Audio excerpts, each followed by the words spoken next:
Kiss அடிச்சு விட்டாங்க. ஆமா.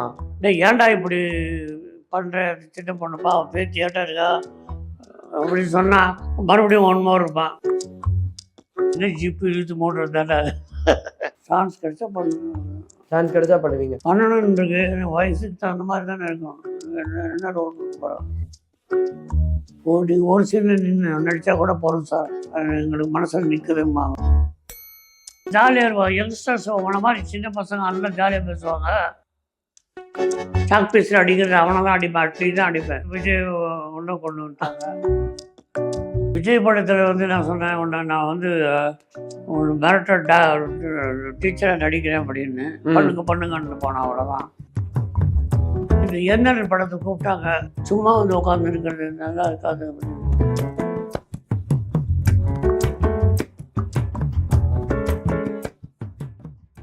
இன்னைக்கு கூட இருக்கிற ஸ்பெஷல் கெஸ்ட் யாரு அப்படின்னா, இவரை வந்து நம்ம நிறைய படங்களை வந்து ஜட்ஜா பார்த்துருப்போம். அது மட்டும் இல்ல, நண்பன் மூவில ஒரு ஒன் டேக்ல ஒரு பெரிய டயலாக வந்து நம்ம நிறைய தடவை விஜய் அவர்கள் பேசுறதை ட்ரை பண்ணி பார்த்துருப்போம்.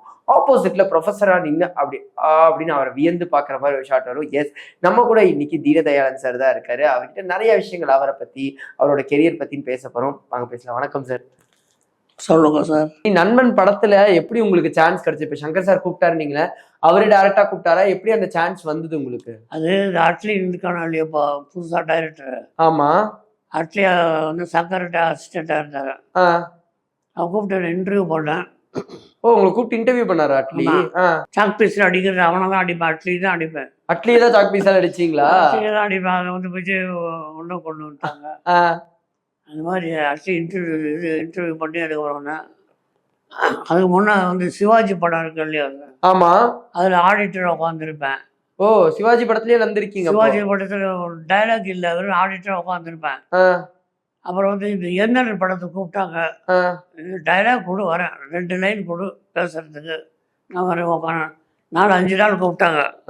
வாங்க சார். இல்லை வேண்டாம், ஏதோ டைலாக் கொடுத்தா பேசுறதுக்கு வரேன், சும்மா வந்து உட்காந்து இருக்கிறது நல்லா இருக்காது அப்படின்னு. ஆமாம், அவங்க அடிக்கடி உள்ளே போய் அடித்தடி சண்டையெல்லாம் போட்டுவாங்க. சிவாஜி வெளியில் நின்று பாருங்க, உள்ளே போகாதீங்கன்னு சொல்லுவாங்க. 2 பேர், நான் ஒருத்தர், இன்னொரு பெரியவர். வெளியில் நின்று பார்த்துட்டு எட்டி பார்க்குற மாதிரி இருக்கணும். சரி, நண்பன் படத்துல நடிச்சிங்கல்ல, அந்த எக்ஸ்பீரியன்ஸ் எப்படி இருந்தது? ஏன்னா விஜய் அவர்களோட நடிச்சிங்க. இப்ப விஜய் வந்து அந்த பெரிய ஸ்டார், அந்த டைம்ல ஒரு ஸ்டாரா இருந்தாரு. அவரோட நடிச்சது எப்படி இருந்தது? விஜய் படத்தில் வந்து நான் சொன்னேன் ஒன்று, நான் வந்து ஒரு மிரட்டல் டீச்சராக நடிக்கிறேன் அப்படின்னு. பண்ணுங்கன்னு போனேன், அவ்வளோதான். ஜாஸ்தி க்ளோஸாக மூவ் பண்ணல. பார்த்துட்டு அப்படியே பேசுவேன், அந்த டைலாக் பேசணும், அதோட சரி. அங்கே வந்து பார்த்தீங்கன்னா விஜயா இருக்கட்டும், ஸ்ரீகாந்தா இருக்கட்டும், ஜீவாவா இருக்கட்டும், அவங்க எல்லாரும் முன்னாடி நடிச்சிங்க. அதுவும் வந்து அந்த ஒன் டேக் சீன் வேற. அது அந்த சீனை வந்து ஒரே டேக்ல விஜய் அவர்கள் பண்ணிட்டாரா, இல்லை நிறைய டேக் போச்சா உங்களுக்கு? ஏன் ரோல் முடிஞ்சதா, யார்கிட்டையும் ஒன்றும் பேச்சு வச்சுக்க மாட்டேன். நான் பாட்ட ஓரமாக வந்துடுவீங்க, அவ்வளோதான்.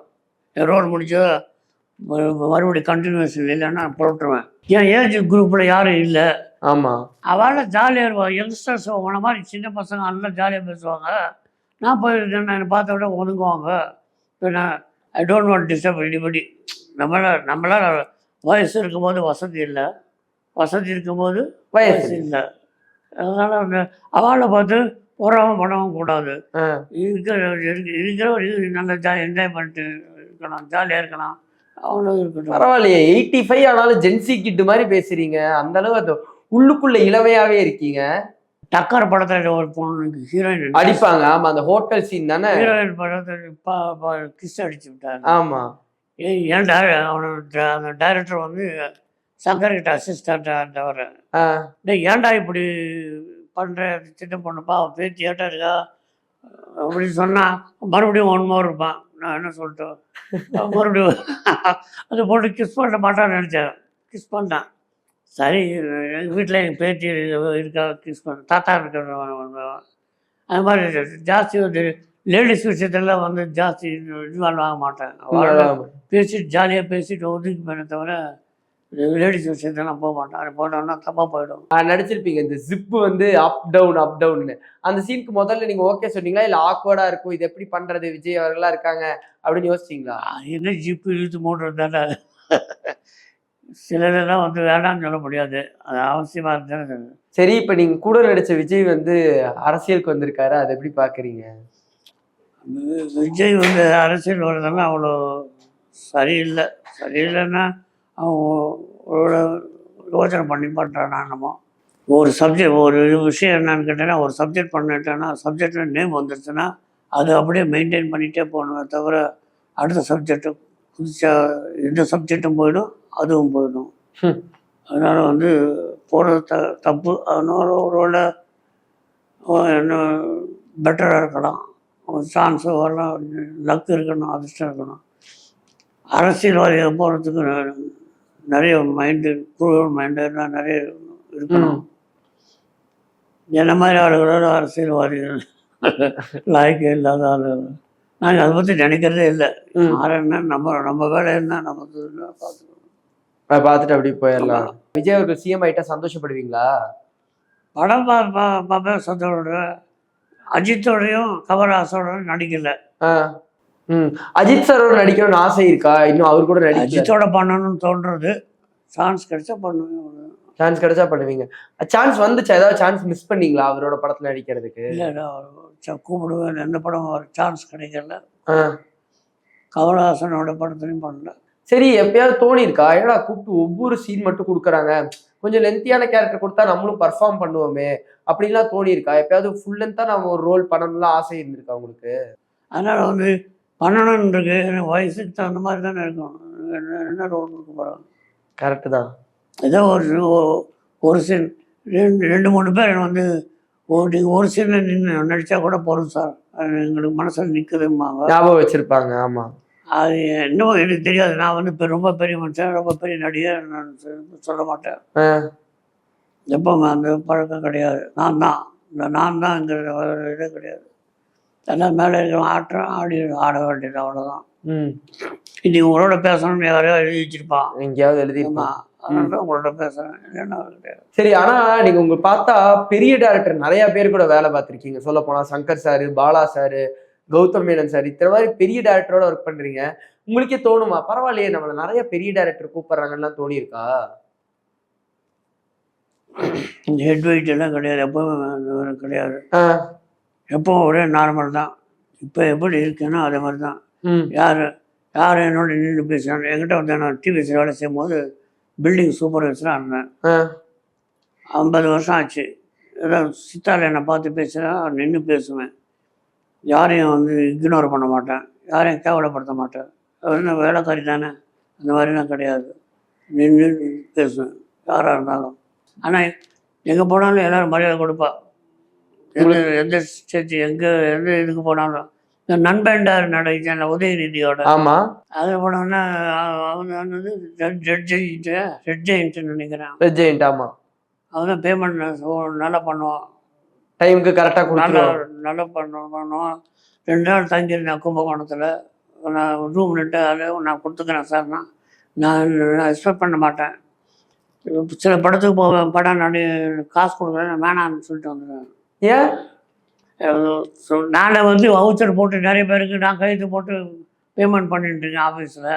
என்கிட்ட 250-300 பேர் வேலை செய்கிறாங்க இந்த பிரான்ச்சில்.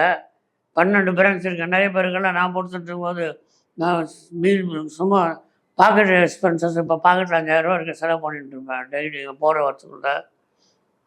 அதனால் வந்து நான் படத்துக்கு வந்து மதிப்பு கொடுக்குறவன் தான். ஆனால் வந்து ரொம்ப ஓரளவுக்கு கீழே வந்ததுன்னா வேணான்றேன். விஷால் படம் நடிச்ச ரத்னம், அந்த படத்தில் நடித்தேன். ஒரு சீன் தான் சார் அப்படி நான் உட்காந்துருந்தேன், சாயந்தரம் வரைக்கும் உட்காந்துருந்தேன். அவள்கிட்ட பண்ண நான் கேட்கல, அவனுக்கு கொடுக்குறேன்னு சொல்லலை, வேணான்னு வந்துட்டேன். நான் சில இடத்துல வாங்க மாட்டேன். என்ன பண்ணுவான், ப்ரொடக்ஷன் மேனேஜர் கையெழுத்து போட்டு அவன் எடுத்துன்னு போவான். அது பிடிக்காது. என்னத்துக்கு இது, நான் அடுத்த வாரத்துக்கு கமெண்ட் பண்ணக்கூடாது. அவன் என்ன பண்ணுறான், நான் செய்கிற பாவத்தை ரைட் இல்லை அவனுக்கு தான் அப்போ நான் ஒன்றும் கண்டுபிடிச்சேன். அவங்க காசு தரல, நீங்களும் காசு கேட்க மாட்டேன். அவங்க தரவில்லையா வந்து இந்தாங்க சார் என்ன சார் வேணும், எவ்வளோ கேட்க மாட்டாங்க. அதே மாதிரி ஒரு படத்தில் வந்து ஜட்ஜாக நடிக்கணும்னு கூட்டின்னு போனோம். ஜட்ஜாக நடிக்கணும்னு போனோம்னா ஜட்ஜை வந்து ஒரு மோசமாக ட்ரீட் பண்ணுவாங்க. அதை நடித்து நான் விட்டுட்டு வேறு ஒரு ஆளை நடிக்க சொன்னாங்க. நான் வெளியில் வந்துட்டேன். வெளியில் வந்துட்டு ஒன்றும் சொல்ல வந்தேன். சார் உங்களுக்கு பேமெண்ட் பண்ண நடிச்சு என்ன பண்ணணும், நானே நடிக்கல, அப்புறம் எனக்கு எதுக்கு, தேவையில்லை அப்படின்னு சொல்லி வந்துட்டேன். சும்மா அதெல்லாம் வந்து கௌரவமாக இருக்கணும், சும்மா இந்த பைசா நாட் ஃபார் மணி. உங்களை எங்கேயாடா பேடாலாம் ட்ரீட் பண்ணது இல்லையா? ஏதாவது செட்டுக்கெல்லாம் போறீங்கல்ல, நடிக்கிறதுக்கு போறீங்கல்ல, எல்லாரும் ப்ராப்பரா மரியாதையா ட்ரீட் பண்ணுவாங்களா, இல்ல ஜூனியர் ஆர்டிஸ்ட்?